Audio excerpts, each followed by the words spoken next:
Today, we're going to talk about the kidneys. Kidney disease, red meat, fat, kidney stones, all that stuff. I'm going to try and clear up a little bit of the confusion with what little bit of science I know. And as you guys know, I get in trouble when I try to do science. But I'm also going to throw in my experience and some good old-fashioned truck driver logic. Hello everyone, Semiretired Bob here.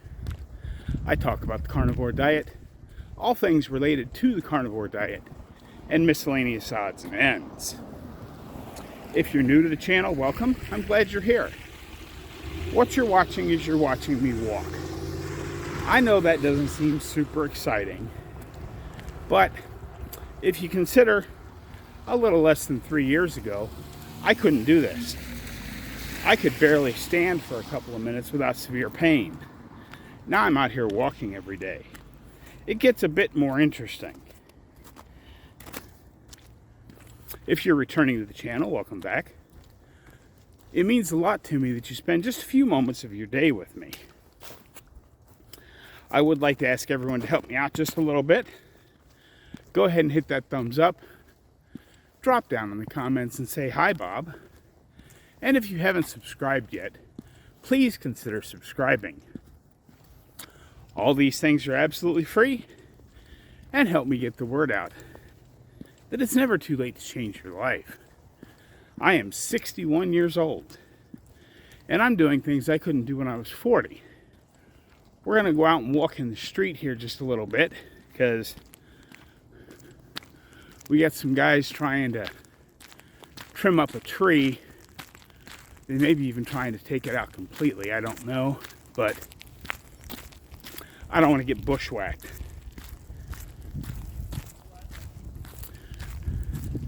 It is an absolutely beautiful day in Omaha, Nebraska. I probably don't need the big heavy orange coat today. As you can see, I only got my blue gloves on instead of the big heavy mittens. But I didn't want to dig through the closet and find a lighter jacket. I just wanted to come on out and walk because it is almost, not quite, but almost 50 degrees here in Omaha today. After the extreme cold we've had for last week, it almost feels hot out. I know I probably don't need my hat, but as we discussed in the live stream last week, it was time for a haircut. So all of my hair is gone again, and I didn't want to risk my head getting cold out here. So here we are. I'm probably going to end up sweating. Unzip the coat a little more. But happy Monday, everyone. We're almost up to the top of that first big hill.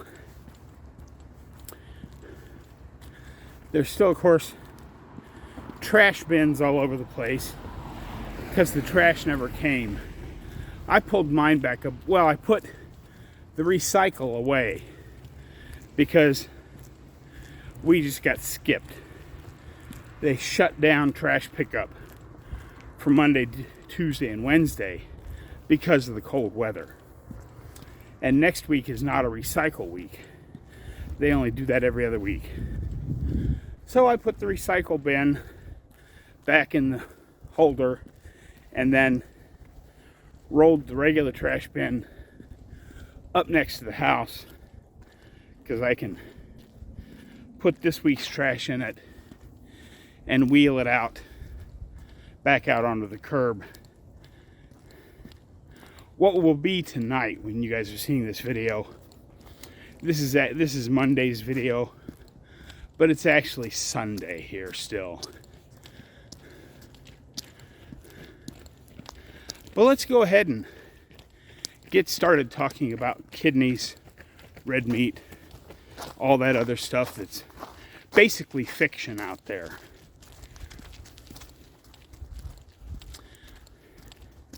You hear all the time, oh, you can't eat all that red meat because you have kidney disease. And protein is bad if you have kidney disease. But that's just not true. I think where this comes from is because as the kidneys start to fail, whether it be, just the markers going up, or you actually get to stage 1 chronic kidney disease and beyond, which is where I was, the damage to the kidneys, what they're supposed to do, as I understand it, is take up the protein that gets flushed towards the end of your system, and they're supposed to recirculate that protein, because protein is one of those things your body doesn't want to get rid of if it doesn't have to. And of course, they do these kidney tests and you have protein in your urine, and they call that the first marker of kidney disease. And then as your kidneys get worse, you start flushing more and more protein out of your kidneys, which is where the myth that protein being bad for your kidneys comes from. It's just not the case. It's the sugar and all of the other things that cause inflammation. Sugar, seed oils, all of that stuff. Hang on a second. There's a diesel truck getting ready to leave its driveway here, and it's a little on the loud side. But yeah, the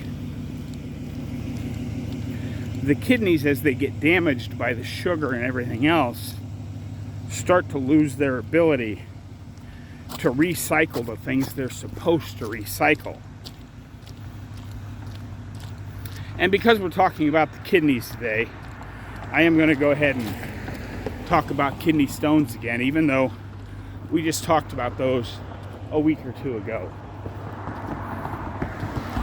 You'll have people saying, oh, well, I tried that carnivore diet, or I tried a keto diet, and it gave me kidney stones. Well, no, it didn't. You already had those stones. And as the ketogenic diet or the carnivore diet began to heal so that your body could start to flush out the kidney stones that have been clogging up your kidneys for so long, now that they are shrinking, they can be passed. You don't really feel a kidney stone until it's time for it to pass. That's where the real pain comes in. As Carol Burnett once famously said, kidney stones can be as bad or worse than childbirth. And she said, if you want to know what childbirth feels like, grab a hold of your bottom lip really tight and then pull it over your forehead. And that's what that feels like. Because we know that the vast majority of kidney stones, everybody likes to say, oh, they're calcium. Well, they're calcium oxalate. And where do oxalates come from? Plants. Plants are the only thing that have oxalates in them. And part of your body's mechanism to reduce the oxalates floating through your system is to deposit in different places your body. And kidney stones is one of those places it chooses to deposit the oxalates.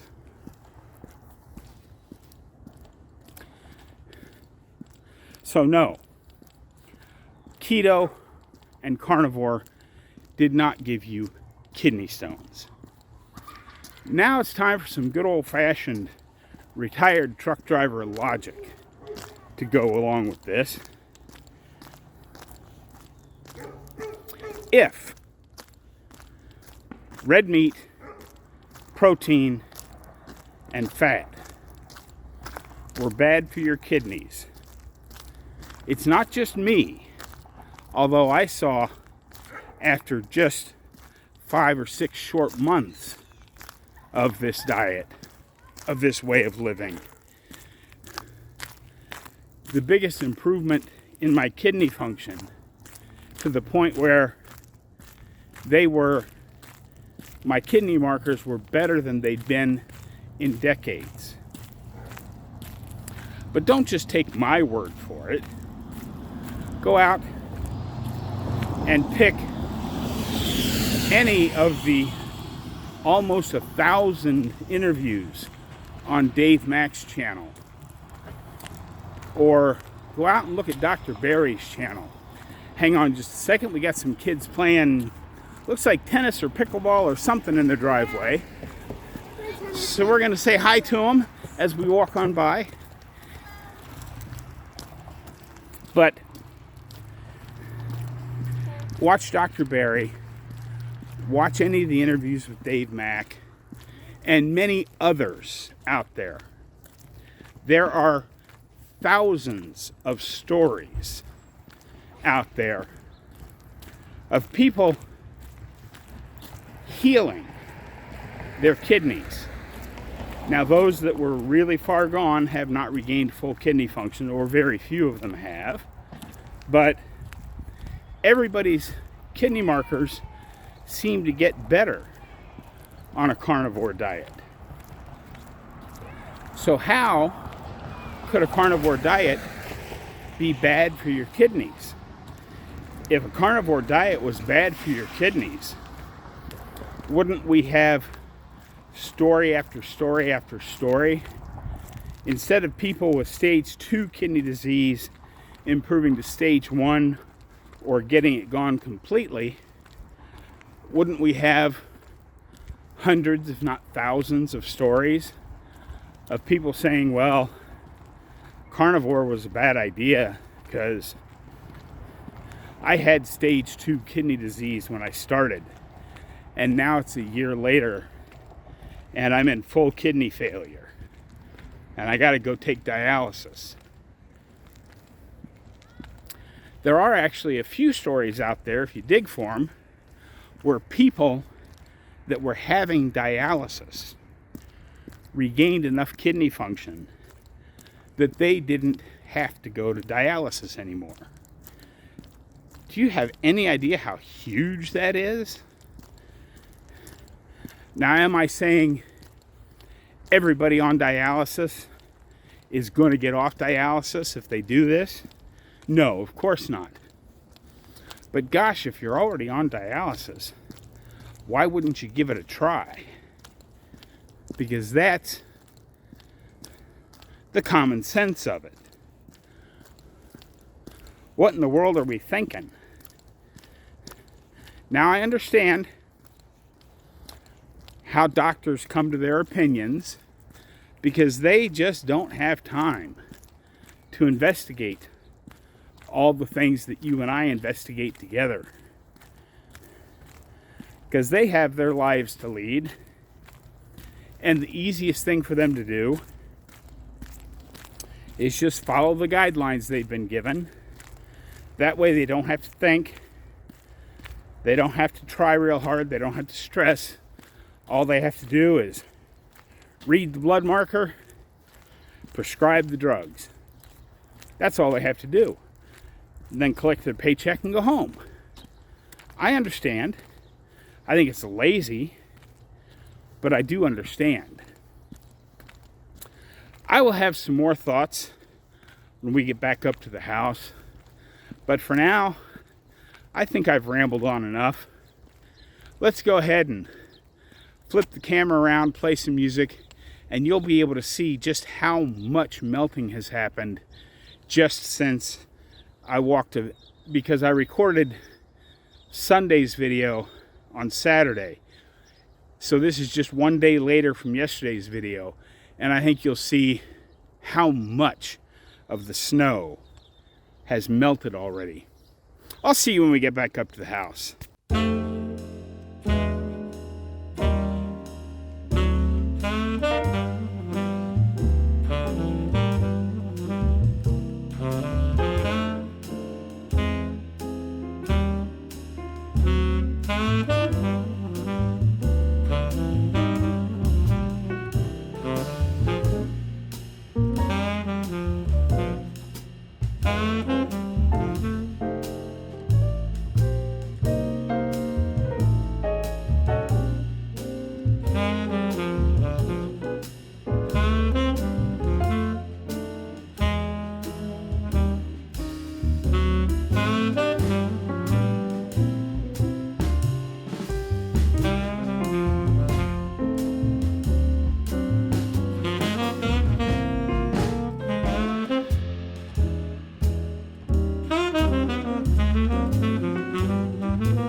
Okay, cut the music. Yeah, as you can see, I got hot. I took my hat off. It's not quite finished yet. I know I've got some stray long spots hanging off my head, but I always do it once and then let it kind of rest overnight, and then tomorrow morning I'll hit it with the clippers again and hopefully clean up all those bad spots.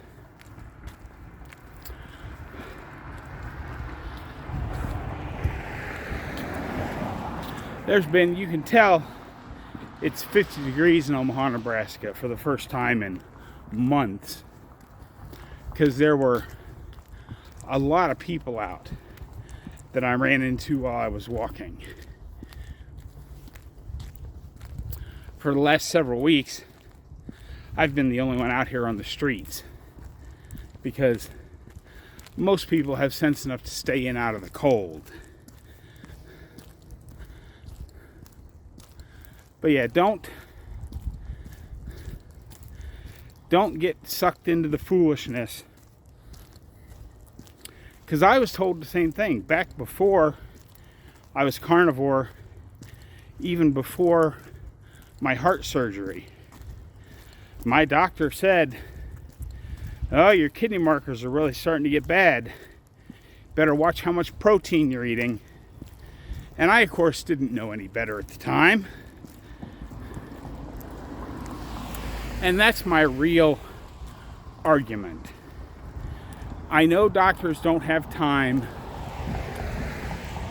to do some research and figure things out, but you would think, with all of the success stories that are out there, even if they don't believe it, they should probably just shut their mouth and not talk about it. But you're going to have naysayers from every corner. I'll probably have a couple of them drop down in the comments here and tell me how wrong I am about all this. Okay, for those of you wanting to comment about how wrong I am about all this, tell me why. And don't cite some study that is not only associative data, but is so thinly associated, by the time you factor it down to the average 100-year lifespan of a human, you're talking about differences in the percentage values that represent a couple of days. That's not science. That's theology. That's finding the things you want to support your arguments, but has nothing to do with science. Now, are all of the N=1 experiments I talked about through Dave and Dr. Baker's channel and all the other ones and my own, is that science? No, not really. But I believe it's just as valid as anyone else's so-called science. I'm back at the house here. There's my trash bin.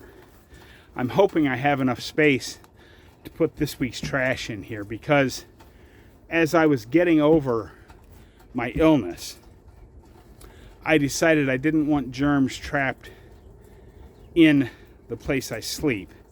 And it was about time anyway, so I replaced the sheets, the pillowcases, the pillows, the mattress pad, everything. And all the old stuff is here in the trash. Because, well, I only keep 1 or 2 sets of sheets at a time. Because I'm not going to have room for more than that down in Texas, so why bother with it? And those sheets were getting a little old and ratty anyway, so I just made the decision to throw them away. But my trash bin's very close to full, but I think I've got enough space to put this week's normal trash out. Hopefully, some of what I said today made sense.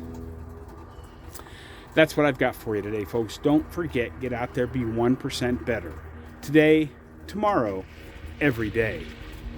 Have a great day, folks. I'll see you in the next one.